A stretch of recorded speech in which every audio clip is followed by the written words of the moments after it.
This anime has the most interesting school I have ever seen in the anime medium. The fact that you can have a security club that has a drone, okay, that's not too out of the ordinary, but then you see a SWAT team. A SWAT team that will literally jump through the window, kick down your door, electrocute you to take out the enemy, and the only thing that stops them is basically government authority, that being the student council having basically like a warrant, and you just have the girls just chilling, one character recording the audio because, well, why wouldn't you? And then the rest just being shocked or in awe. This anime is fantastic because it honestly makes you want to be a part of the school. And how often can you say that for anime, where you look at a high school setting and say, you know what? I'd go back to school. I'd go back to being a high school student if I could experience this. Very little, but when you have a show like this where you kind of want to participate just for the sole reason that I feel like every week, every month,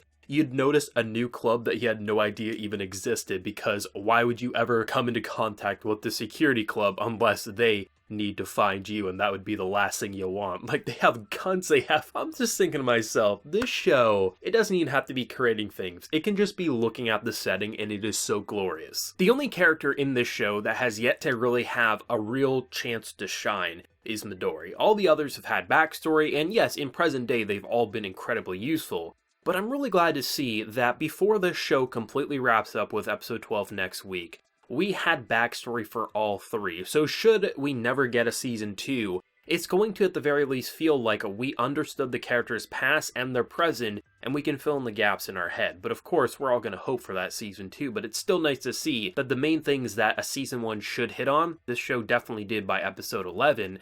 And not only is it really interesting to see the idea that they created with Kappas and the whole idea of why there's a UFO war, why there was going to be a dance party, it was really great to see all that kind of come together, and the fact that, you know, it kind of felt like everything was going a-okay. One episode ago, they finished on time, and then the music was shit. When I started hearing that music, at first, the shocked reaction, I thought they were actually okay with it because I was listening to myself. I was like, yeah, the beat's fine, but how is that a UFO battle sound? Or why is that for a dance scene? Things like that. And I'm really glad to see that they were all just like, what in the actual hell? And it's going to be interesting to see how they can overcome that, because literally, they basically banked on the idea that everything that they were hiring for outside of their kind of central group was going to be a-okay, and you just assume it will be. But now they're kind of in the issue where a lot of anime studios get is if something gets delayed, if they don't get a certain material on time, if they don't get the right material that they ordered, what do? Do you delay, or do you just push through? And it's quite interesting to see how they're handling it, because honestly, I feel like they only have two options. Either A, they hopefully get another track that's going to work for them, whether it's from their own audio library,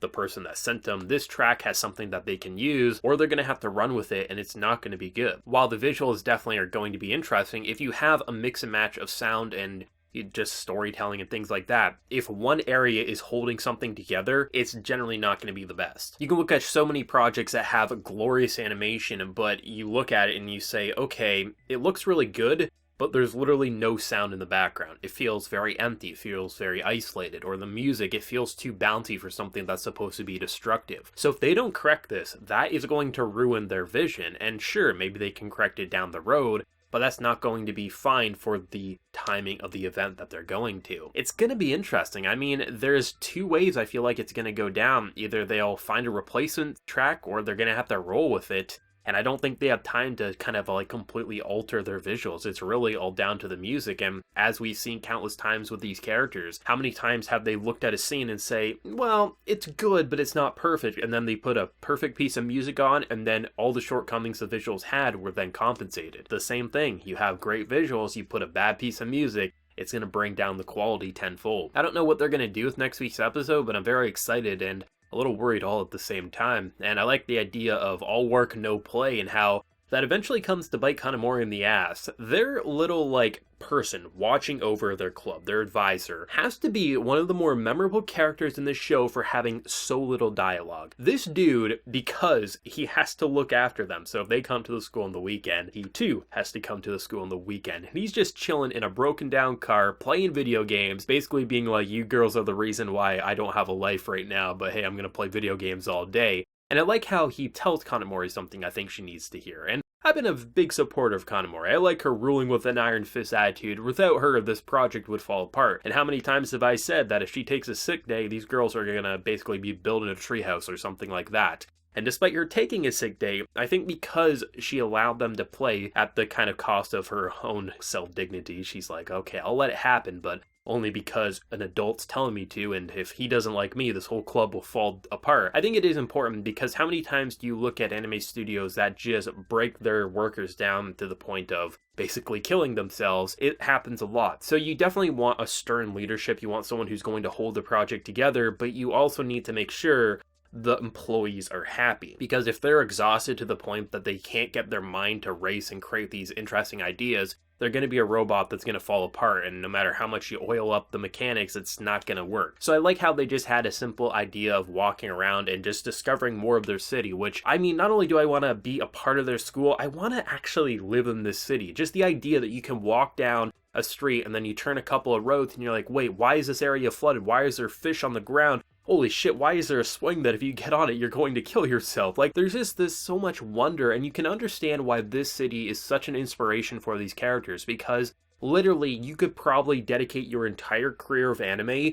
just looking at your town and probably have enough settings and things like that, because literally, you could make 10 anime in 10 different genres, and depending on where you're looking at your city, you're going to have a different setting that's going to fit the genre in question. That's really interesting to me. Rather than this being an anime where the backdrops are simply just used to fill in space, this entire city has wonder and detail that it feels like it's been used, it's been lived in. It feels like something that's been built up and basically modified over time, that it's not just a random building, a random wall, random river or stream.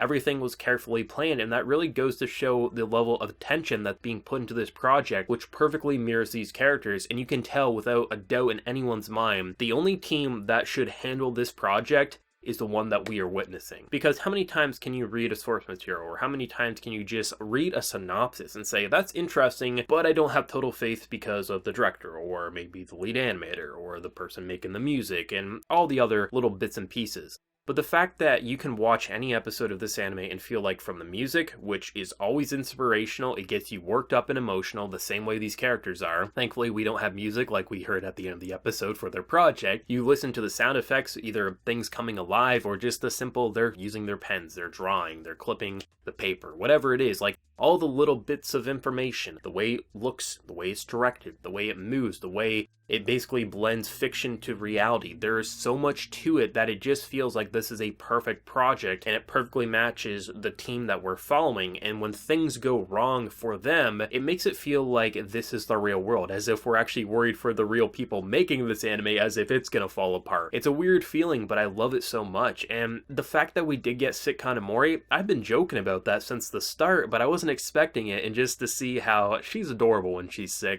Clearly just drinking the milk, getting the phone, making sure she smacks some sense into her employees. It's nice to see how they came and visit her and just how they were just doing things that they normally couldn't, because if they did, they would probably end up smacked upside the head. I can definitely say they completed a lot more projects than I initially thought. I thought maybe 1, 2 at best would be completed throughout this anime season. But the fact that they did have so much equipment that is used in professional anime industries, the fact that a lot of them had the natural talent, and the fact that they were able to use different clubs and things like that to kind of compensate for their own shortcomings, it does make sense that they're able to do a lot of these things. I remember back when I was in high school, there was a specific person who, they didn't even learn it. We didn't even have an animation course in my high school, yet in the middle of programming classes, they just completely said, screw the programming classes, I just need an excuse to use a computer. And they were making animations that just completely stunned me. Like, literally stunned me, and you would think it was coming from a college professional, a college graduate, a university graduate. It doesn't feel unbelievable. It just feels like a lot of natural talent backed by equipment that, had they not had this equipment, of course, it wouldn't turn out nearly as good. So I'm really not like ever bothered by them making so much anime, or bothered by how quality things look. It's definitely not perfect. They have their shortcomings, but anime that we watch, it's never going to be perfect. There's always going to be shortcomings, but I like how, because they have natural talent, I like how, because they have the equipment,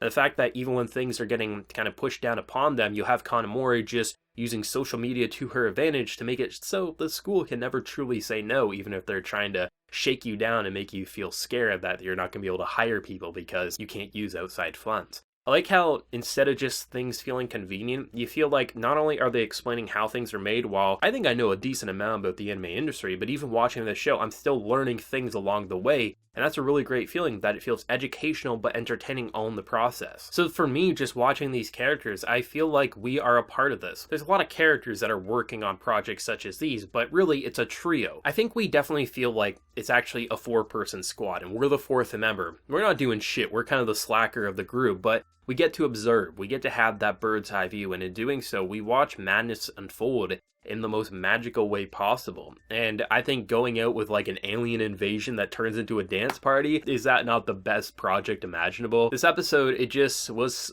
heartwarming. It was great, it was magical, it showed us some new things while also being familiar all in the process. And it's nice that we still have some form of conflict to get us excited for episode 12. While we're sad that it's going to end, we're still excited because there still is one obstacle left to overcome. And it's an obstacle we haven't had to deal with up to this point, so it's going to be fun to see how they're going to take it and what's going to happen all when everything's said and done. But as always, let me know your thoughts down in the comment section below. Favorite moment and where do you think it's going to go next week? Please no spoilers. If you enjoyed the video, be sure to drop a like and remember to hit that subscribe button if you happen new around here. So until next time, everyone, please take care and have a good one.